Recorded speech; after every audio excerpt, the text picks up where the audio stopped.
Yeah, welcome everyone again.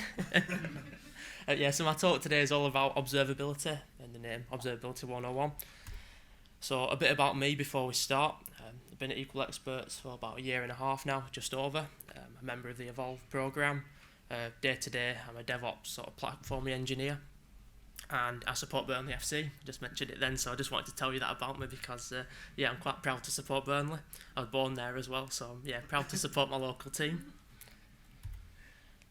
Why me? Why am I talking to you about observability today? So, past few projects I've been on, I've been doing things with observability, monitoring and alerting as well. I was on a telemetry team, the project before last, and we were building out an elastic stack. We were doing Telegraph, Grafana, things like that. We were sort of starting the journey of just getting logs and metrics and everything else out of these systems and into somewhere else. Currently, I'm working on an observability team, and we're currently doing a proof of concept with Datadog, and we're also sort of doing things like using AWS X-Ray to get traces out, but we're also trying to help to build the culture of observability as well, so not just the tools, talking about it more, getting people a bit more aware of what actually is it, how can it help us, that's sort of a bit about why I wanted to, so hopefully I can talk a bit more about it, and I've got a bit of an interest in it as well. I've been doing it for quite a while now, so it's definitely something that I'm quite interested in reading more about. So in the beginning, I wanted to share a bit of a story of when I first started IT, the first project that I actually went on. It was a bit of an explosion as such, just in the sense of there wasn't much monitoring, alerting, if any, sort of going on to look at servers, to look at logs and everything like that. You didn't have logs in a centralised place outside of those.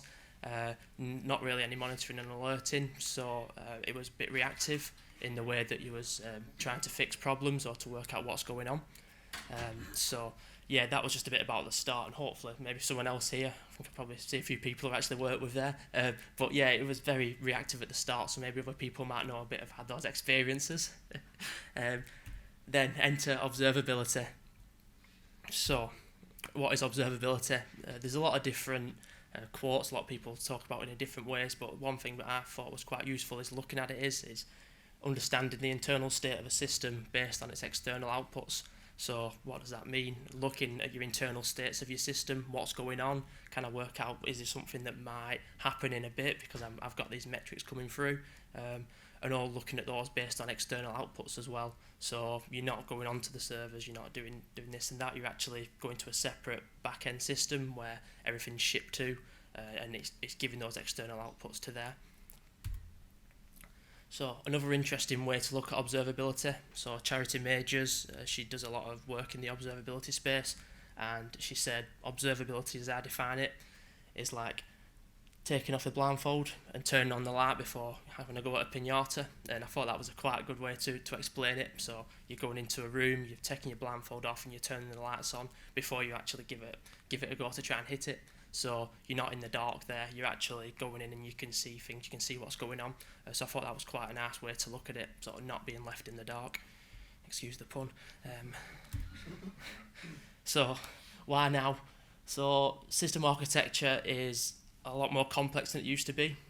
Time's gone by, you might have a single monolithic application. Into today's world, you've got a lot of different systems. You've got cloud deployments going on. You've got sort of cloud talking to on-prem. You've got all these different services talking to each other, and you're not going to be able to just go onto each of those and say, okay, I need to look the logs on this one. Okay, I've got some metrics from here. You need a way of working out what's going on across all your estate. And I think that's one of the reasons why observability has really took off over the past couple of years. Another thing, you build it, you run it. So at Equal Experts, we are very much for build it, you run it. And so, I think for someone who's actually building the services to sort of advocate for building it and running it, you are actually putting in observability systems in place. So you're not the person being called at 4 a.m. You're actually building observability into your services whilst you build them, because in the eventual goal is you're going to be running it after. So why would you not help yourself by actually putting in observability sooner? So primary signals. So when you start to look at observability, you see a lot of different signals mentioned here. Some of the main primary signals, I'm just going to go over them just to sort of tell you a bit about what they are. So what are primary signals? Well, it's what our systems and applications can tell us about what they're doing at any given moment in time. So to start off with, logs. So I think we've all probably seen logs, or most in here at least. So yeah, it's a time-stamped message from a system or component. Lots of different kind of logs that you can get. You sort of see them in all different services producing all these logs, different formats as well. So to start off with, unstructured logs. So you tend to see those a lot sort of years gone by, where you just have strings of messages that are quite easy to be read by a human. So you might, I don't know, times gone by, you might go onto a server and, okay, I'm going to check this log file here, look through it, spend 5 minutes or so trying to find an error message. That works well when you've got this monolithic application, but when you're actually looking at servers and everything else, and even Lambda functions, things on cloud, it's a lot harder to go and look at all those and try and connect the dots. So in comes structured logging. So structured logs, and this here for example is in JSON format. What the aim of structured logging is to do is, instead of being human readable, it's more being machine readable first, and then once that machine's read it, it can do things with those logs, and then it can talk to you and tell you in a human readable format in your observability solutions. So that's just a bit about logs. Metrics, the next on the list. So yeah, metrics, sort of an aggregation of data over a period of time. Again here, numerical representation of data over a period of time. So different kind of metrics. A lot of the time they're sort of powering dashboards and things like that. You can get a lot of good information from your metrics. Example of a metric is a counter. So counter could be number of errors, number of requests. It doesn't decrease either, so if you've got a counter metric, it's going up and up all the time, it's not going back and forth, you're going up, so you're sort of getting that constant build up of your counts basically there. You've also got gauges, so this is a bit more where you've got going up and down and you're measuring sort of things like CPU utilization, memory usage. A real world example could be a speedometer. As you go quicker, your speedometer goes up and down again. So that's just some different ways in which metrics can be looked upon. There's a lot more types as well. I'm just going to touch on those for now because there's a lot more. I could be here all day talking about them all. But a bit more about metrics and some more information about metrics, a bit for a deeper level. Dimensionality, you'll probably hear that mentioned when you're looking at observability and in terms of metrics and other things like events. It's basically just the number of attributes. So things like time, HTTP status code, user ID, those are all different dimensions. The more you have, the higher your dimensionality. And then onto cardinality, you sort of see those mentioned quite a lot together with dimensionality and cardinality. So cardinality is the number of unique values within a data dimension. So you can see here, low end of the spectrum, you've got like a Boolean metric, so just a yes or no, that would be a very low cardinality because you've only got two possible outcomes there, yes or no. As you start to move down the list a bit more, you've got HTTP status code. There's a finite amount of those, there's more though, so it's not like you've got an unlimited lot, so you're starting to get a bit more cardinality there. And then on the lower end of the spectrum is things like a user ID, a unique value, which will have a very high cardinality in your data sets. And just looking at those together, so I've just put together an example data set here just to try and explain it a bit more. Dimensionality, so your dimensions there, have they subscribed, what county are they from, and the user ID, those are all examples of dimensions. And then cardinality, so if you look on here, you've got the low cardinality with a subscribed option, so yes or no, that's all they can give. And then you start to move up here, you've got your county, where they're from, a bit more options there. I think there's 48 counties in the UK. I did research that before, so unless someone else knows otherwise. But yeah, so that's there. So you've got like 48 possible options. And then you look at the higher side of cardinality, where you've got user ID, which is a very unique value. And that's probably where the power of high cardinality and also high dimensionality comes into observability, because the more dimensionality you've got, the higher the cardinality. It allows you to really sort of delve into things more, ask more questions. So that's why a lot of time when people look at observability, they'll be sort of trying to get those high dimensionalities and high cardinalities into those sort of the signals. And then last of the primary signals I want to talk about is traces. So I think with logs and metrics, where the maybe lose out a bit is they're more system scoped. So yeah, each log for a particular system is actually on the systems. How do you link up a log from one system and that's had an effect on another? You don't really get that with logs. So in comes traces. What are traces? It's tracking requests through distributed systems. So with traces, it's to have a collection of spans. So say you've got a system and you've got a front end and back end. On your front end, you've maybe got a login page. Someone clicks login, that will start the trace. The login will be a request, and it will follow the whole way through everything that it's calling. A span would be potentially someone clicking that login. Then it might go to your back end, and it might do a database lookup. That would be another span within your trace. And I think just the important thing about traces, it's good for demystifying distributed architectures. So instead of having just like logs and traces and everything else from one, you've got a complete view from your start to your finish of these distributed architectures. So you're not in the dark on those. Basically, you can see it fully run through. It's also good at viewing bottlenecks as well. So if you've got an API which is timing out, if you look at your trace, a certain point of it, you'll be able to tell easily, okay, this is taking a lot longer than it should, and it gives you a good view of that. An example trace. So this is just a screenshot from one of the services that we have an example where we're currently working at. So you can see at the top here, you've got browser request. As you start to go further down, it's going from the front end to the back end. So you're getting an API gateway call.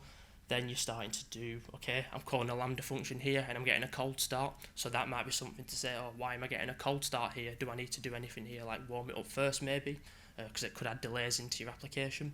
And then you can see how it's going further down here, doing loads on your lambdas and actually running the functions. It's really good at telling if there's errors as well. You can all see the box there, maybe not at the back, but if you're looking at a trace in this flame graph view, you'll easily be able to tell if there is an error, so that if you're sort of on your observability system and you're like, oh, something's wrong here, it'll be flashing in front of you, so you're getting that really quick feedback. So just moving on to a couple more signals. Is events. So these are more after your primary ones. What else can I look at? What else can I bring in to help my observability and look more into things?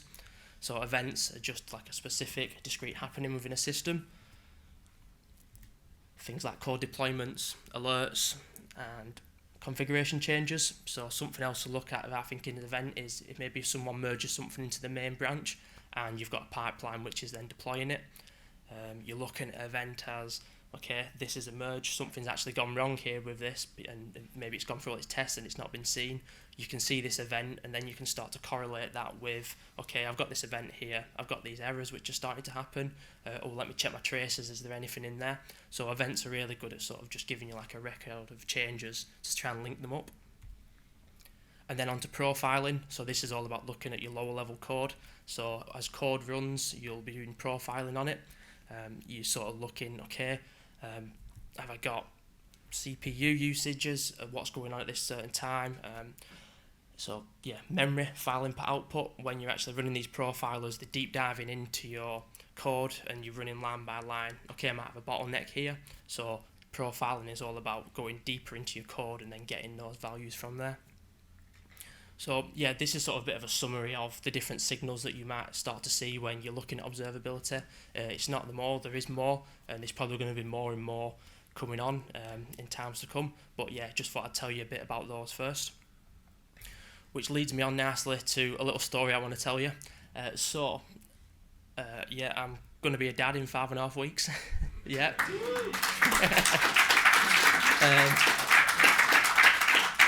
Cheers. You won't be clapping when I'm sleepless, but I've not been doing that. But yeah, I'm not looking forward to those sleepless nights. So yeah, anyway, 5.5 weeks to go. I didn't hear that then. Yeah, so 5.5 weeks to go. And a couple of weeks ago, I was sort of thinking, oh, I've got this talk to do. I want to tell a bit of a story to try and link observability into the real world. And then my girlfriend started feeling a bit unwell at work. And I had to take her to the hospital just to get checked out and stuff like that. And then after I got back from the hospital, I was like, oh, actually, this is quite a good story to tell here because I've seen quite a bit of observability here. So yeah, I thought I'd give it a go and try and tell you a story related to that. So logs. So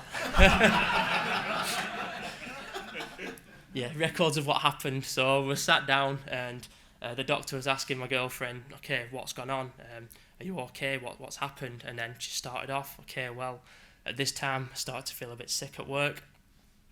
12:15, started to feel a bit dizzy, then bit of blurred vision a bit after, and I could see the doctor writing this down, and I thought, oh, well, he's actually doing some logging there. So I thought, well, that's a perfect example to show what logs are and how they are being used. He's writing things down, he's tracking things there. And then metrics, so observations. So when my girlfriend was on the bed, she had all strapped up, a bit like a robot with all these leads going everywhere, but yeah, they were doing a lot of observations there on her, getting a heart rate, a respiration rate, blood pressure, temperature. So all these different metrics are being gathered over a period of time just to see, is it going okay? Does she need to have anything else happening to her? Are things going up? Are things going down? So these are all the metrics here. And then with the baby as well, heart rate, movements. So she had a little machine that she was clicking every time the baby moved. And again, that was examples of just gathering metrics up. And I was looking at this as a bit like a distributed system as well, because like the it's getting a bit weird this. So yeah, the mother is like a system of the whole, and then the baby could be like a subset of that system. So I was like, okay, yeah, you're getting metrics from the mother and the child, and yeah, that's sort of getting the observability stuff from that respect in metrics. And then traces. So yeah, pushing it a bit with this trace, but I thought I'd run with it anyway. So patient observations as like a request. Check dizziness, okay, blurred vision, headache, those are the spans within the trace. And then you start to go down, checking heart rate, attaching monitors, and then actually running those checks. And you can see at the top you've got like a time period, so over that time period, that's what happens. Sort of that can look that as a bit of a trace. And then profiling. So this, yeah, probably gonna get really weird now. So I thought of the baby as like a piece of living code. Within a larger system, and then the ultrasound machine is the profiler. So what happened is she was having the ultrasound, just checking everything's okay. That's when they maybe start looking at the baby growth, everything like that, looking at the heart rate, looking at the blood flow to the baby, and that profiler of being the ultrasound scanner was actually looking at this piece of code, which was the baby, and delving deeper in to sort of get more information there. Yeah, so in the end everything was okay. The doctor had used a lot of different observability signals to sort of diagnose and work out what's going wrong. The root cause was that the mother's iron levels were low, and the fix was she had to have some iron tablets. But I just thought it was quite a good example of showing how observability can be seen in the real world, how you can maybe relate that back to your systems and your applications. So yeah, hopefully you like that story. Thank you.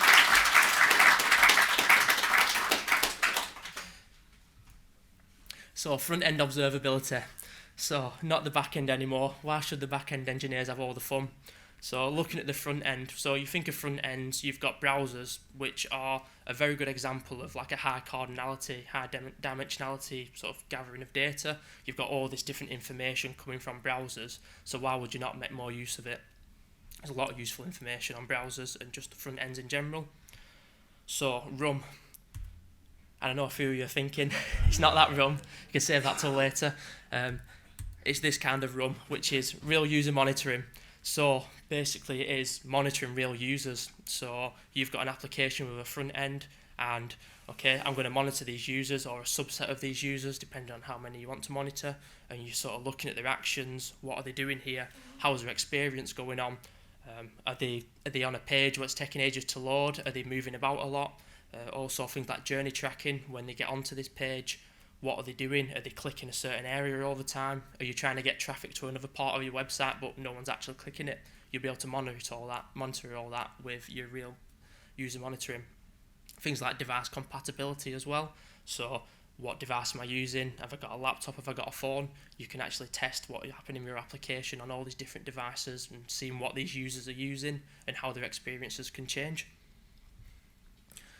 So an interesting thing which I saw when I was looking more into real user monitoring was rage clicks. So one of the metrics and one of the things that there was actually monitoring for was rage clicks in the real user monitoring system. And I just pictured myself like on a website in the past just clicking away like this because something's not working. And then I thought, well, actually, there's probably someone in the back end now actually looking, oh, this person's clicking all the time here. And they're using that to then try and inform decisions on, okay, maybe this button's not working, this is too slow, this API needs changing. So, yeah, rage clicks, all the rage. Synthetic monitoring. So this is basically just about emulating users. So it's not looking at real users, it's more maybe a bit before you get into that real user stage. Okay, let's look at some of these user journeys and maybe do some scripts to show how they might behave. So it's good for testing your systems. It's also good for like benchmarking as well. So if you've done some changes to your front end, then what you might do is you might do some synthetic monitoring to test, okay, I've made this change, is it working better, is it not as good, or even benchmarking against other competitors as well. I've got this sort of feature that I want to release, is it quicker than what this other competitor's doing? It's really good for doing that sort of stuff. So that's a bit about front-end observability.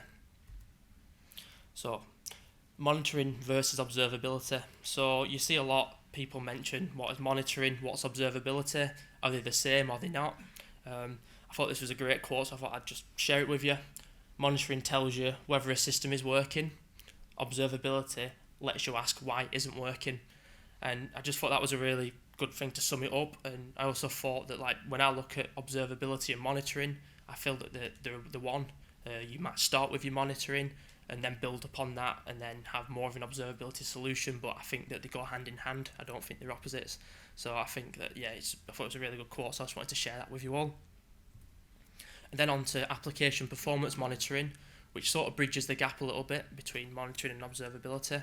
So with application performance monitoring, a lot of your sort of service systems as service providers, they will give you an option to have APM, and basically you're monitoring your applications in this, usually based on known errors. So a lot of the sort of the Google 4 golden signals are used here. So you can see on here you've got things like latency, you've got error tracking. So it's more about looking at your applications, looking at what could go wrong here. You know that errors are going to happen, or if they do, okay, I've got it here. And then what you can start to do is delve deeper into those. So you've got this dashboard here that's telling you, okay, I've got some errors. Well, I'm going to click into that and delve a bit deeper, look at your logs from that, maybe look at some traces, look at your metrics, and then start to build up a better picture, sort of to be able to ask more questions of, okay, I've got this error, but what now? Well, actually, you can then start to do, okay, I've got this error, I know it's happened, I'm going to ask some more questions and start to look at your data and go lower level. So that's just a bit about application performance monitoring, if you do see that when you're starting your observability journey. Instrumentation. So when you are doing observability and you're sort of thinking, well, how do I actually get this? How do I actually get these signals to come from my code into this back-end solution? It's all about instrumentation. Basically, as it says on the tin there, it's code that emits telemetry. So all those telemetry signals that we were looking at earlier, what instrumentation helps with is actually getting those from the code or from your services or systems into your back-end solutions. So teach your software to talk to you, to tell you what's happening as it happens. Again, I just thought I wanted to share that bit with you because looking at your software as something to talk to you. If something's wrong, well, teach it to talk to you, teach it to send a signal to your back end so that you actually know what's going on. Don't just go in to think, oh, where would I look now? I've got this error, people can't use my services. Actually, teach your software to tell you what's going wrong. You have a couple of different types of instrumentation, starting off with automatic. So usually if you're using some sort of service providers, they might give you some automatic instrumentation out of the box. For example, on Lambda functions, there's a number of different layers that you can add, which you can just add that, and it's just a wrapper around them, and you will then just get some telemetry data from those. Another example, if you're using AWS, you've got some tick boxes in all the services which might say enable CloudWatch metrics, enable X-ray tracers, or even just system logging. So just clicking those boxes is automatic instrumentation, and it's really easy to do. There's no code changes, just tick in a box and you're already starting to get some telemetry data. And then you go a bit further down. So okay, yeah, give me more. So you've got this automatic instrumentation, but you're wanting to ask more questions now. You've got some errors and you still don't know. One of the things about observability, it's all about having the data available before you're asking those questions, so you can actually get to those values and get to the answers. So if you actually find that, oh, I need some bit more lower level details here, you can do manual instrumentation. So it's where you sort of go into your code and do some more code changes, and you're digging a bit deeper just to sort of get to those lower levels. An example could be you might have a trace that is showing you a lot of good details, but there's a certain service on there that's not got any good examples of like a span for that service. So what you could do is you could go into there and add some code to say, okay, I want to add a span for this, and then what that will do in your trace, it'll tell you more information about that specific span in the grander scheme of the full trace. So that's just more about manual instrumentation. I was watching a talk recently on observability, and Jessica Kerr, who works at Honeycomb, she made a really good analogy on treating software like parenting, and also about instrumentation being like parenting. It's going to be coming to me soon, so I thought I'd play on it a bit. Instrumentation. So a baby, when they're born, they can't tell you anything. They're just there, they're crying, and when they cry, they're alerting and they're sort of telling you, okay, well, what is actually up here? They might be hungry, they might be thirsty, they might be too hot or too warm. You can't really ask them any questions because they can't talk, they just cry. So it's very, very reactive. You're just, basically dealing with the cries until they stop, or until the next time they start again. And then there's a magical moment when they're a couple of years old and they can start to talk, start to say little things. So they might say, okay, I'm hungry now. So instead of them just crying, they might say, oh, I'm hungry. So you're starting to see how they're sort of instrumenting in a way because they're starting to tell you things. And then what you can start to do is teach them new things. So say, for example, they've lost the shoe. You can teach them the word for shoe. And then what you can do, you can sort of say, okay, they tell you, oh, I've lost my shoe. And then what you can do is start to ask them more questions. So, okay, you've lost your shoe. Well, where did you last have it? And that's really where you can sort of start to see you're instrumenting a lot more. You're teaching them new words, and then you can start to do more and more with that. So basically, you're sort of instrumenting your child at that point.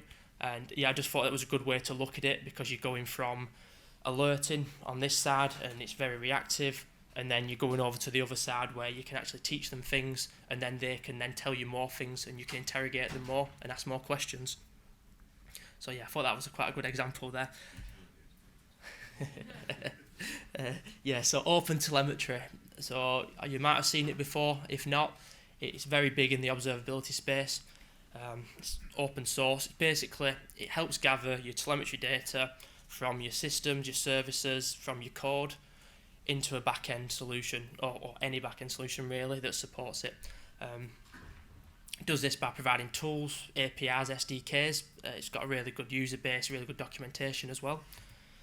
Just tell you a bit more about it. So it's open source, so it's built by the community for the community. It's a really big community as well. It's the second most active CNCF project. That's the Cloud Native Computing Foundation. The only one above that is Kubernetes, so it's definitely moving, and it's in a big space. There's a lot of people talking about it. It's in like the levels with Kubernetes, which is massive. It's vendor agnostic as well. So when you're looking at it from the instrumentation side, it doesn't care what language you're coding in. It will just give you some options with SDKs or APIs or different tools to actually get instrumentation from your code. And then on the other side of things, when you're actually sending that data to observability backends, you've got options to send it to Datadog, Honeycomb, Dynatrace. You can sort of choose there. It doesn't actually need to be a certain one, so you're not locked in on that side. It starts to present good things, like maybe you want to do some benchmarkings of which tool am I going to use. Well, with OpenTelemetry, you could use that, and then you can say, oh, well, I'm going to send it to these two systems. What's actually better for us? So it really opens up a lot of opportunities to delve a lot deeper into your observability practices and make improvements. And it's standardized as well. So they're trying to make this sort of big sort of community of standardized tools and stuff. So I really think it's a good place to be at with them. They're still working a lot on it, but just having that standardization is very useful when you're looking at observability and you've got all these different systems and you want to have a standardized approach. OpenTelemetry helps you do that. So a bit about the service level family. So once you're starting to get all these metrics and alerts and everything else like that, all your different telemetry data, you want to be able to do something with it. And that's when you can start to look at your different service levels. So SLOs, so that's a service level objective. How often can it fail? Service level indicators, or SLIs, how can I measure failure? And then service level agreements, what is the agreed failure rate? So just to put that into perspective a bit, I'm just going to touch on availability as something to look at across this. So Google say that availability is whether a system is able to fulfill its intended function at a given moment in time. And looking at availability in this perspective, for your SLO, if you have a 99.9% SLO, that means on a month basis, and it might be a rolling month, but in that month period, you have 43 minutes of downtime sort of allowed as such. So what does that mean then? So when you're translating that into your service, okay, you might be looking after an API. So does that API work? When a user makes a request, does it actually succeed? So that you can start to look at, okay, I've got this objective here, how do I start to measure it? And then that's where you get to your SLI, so that's your indicator of how to measure. So in this example, you've got successful requests over your total requests, and that will be able to give you an indication of what's going on. Are you meeting that SLO or not? And then your agreement, which is your SLA, is wrapped around your SLO.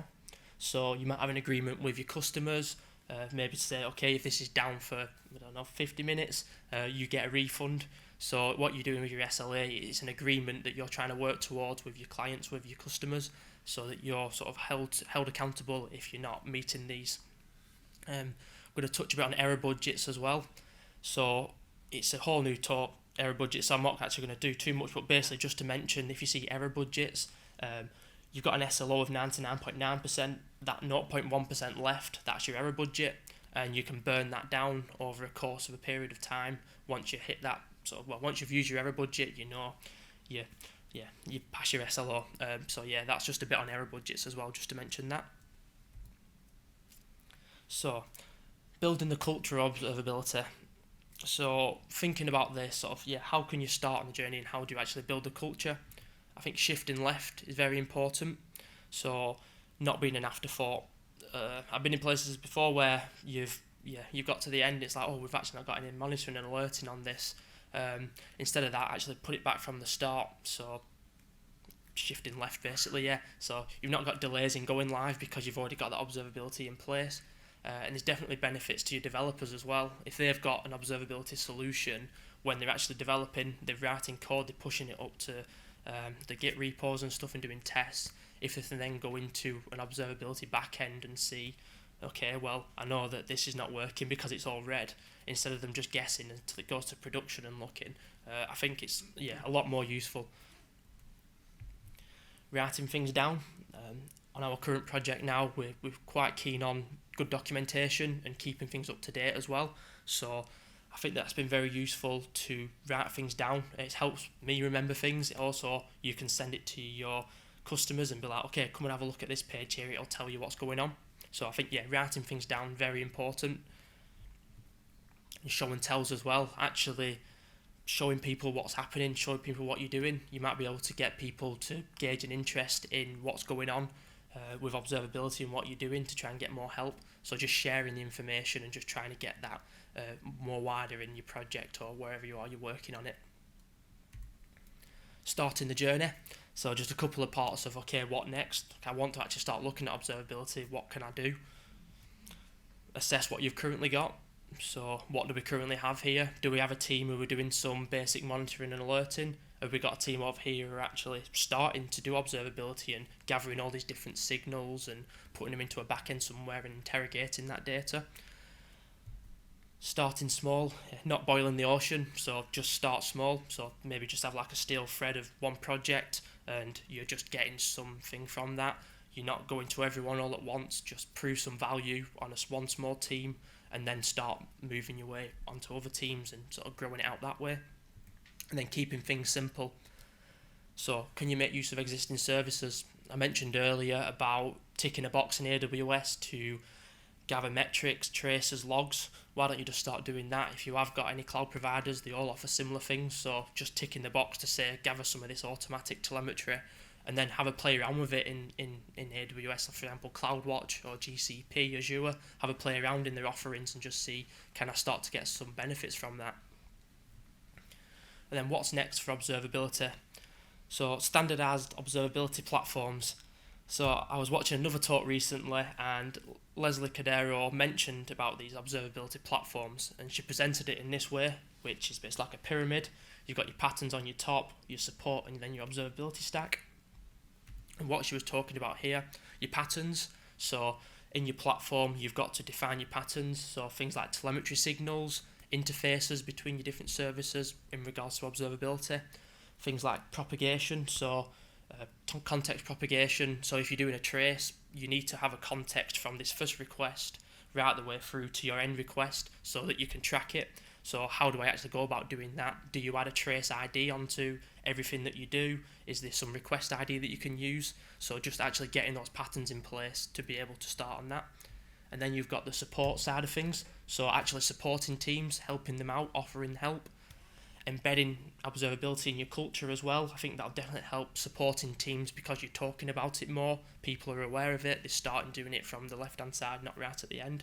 And also maybe giving some self-service capabilities so people can go in and maybe there's a repo somewhere that they can just do a little merge request and they can integrate with a tool that starts giving them some observability. I think giving people that option to self-serve as opposed to waiting on someone else is very useful.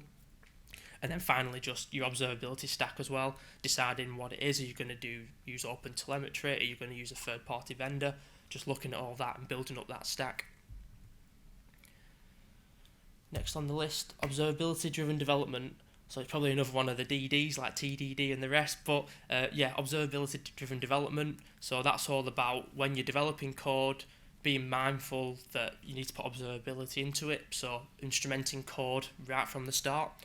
You're checking it regularly. So when you've actually deployed this piece of code with your instrumentation in, is it actually working in my back-end observability system? Is it actually showing me what I want to? If there's issues, is it surfacing those? Maturity in the hotel space. It's still a growing community. There's still a lot to be done there. So I definitely think more maturity in there as more people use it, as more people contribute. I definitely think that's an exciting part of observability, and I'm excited to see where OpenTelemetry goes.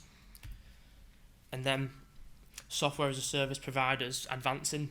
We've had a couple of times in our current project where we might not have always had the full features that we want, and that's where you have to maybe develop your own Terraform provider to do more things to use that from an infrastructure perspective, or even when you're doing your observability stuff, are these providers letting you ask all the questions that you want to ask? So I think with them advancing and knowing more will definitely help the observability journey continue. A couple of things just to mention to you. Hashtag observability in Slack. I put a pre-post on there myself, and yeah, I think it'd be good if we can start some conversations off in there about observability. It's quite a quiet channel, so yeah, maybe we can get some more people posting. O11y.news. So that is a weekly newsletter all about observability. I read it every week. Actually saying recently to my team, I actually get a bit excited when it comes in on a Tuesday evening now, which is, I don't know about that, but yeah. And then Charity Major's blog post on observability. She really gives a different angle to observability and talks about it in a quite a friendly way, very down to earth. So I'd recommend looking at all of these if you want to get a bit more information on it. So what is observability? So hopefully this talk has give you a bit more information of what it is. Me personally, I'm very excited to see where it goes, and hopefully more people can start building more observability into the systems. So thanks everyone.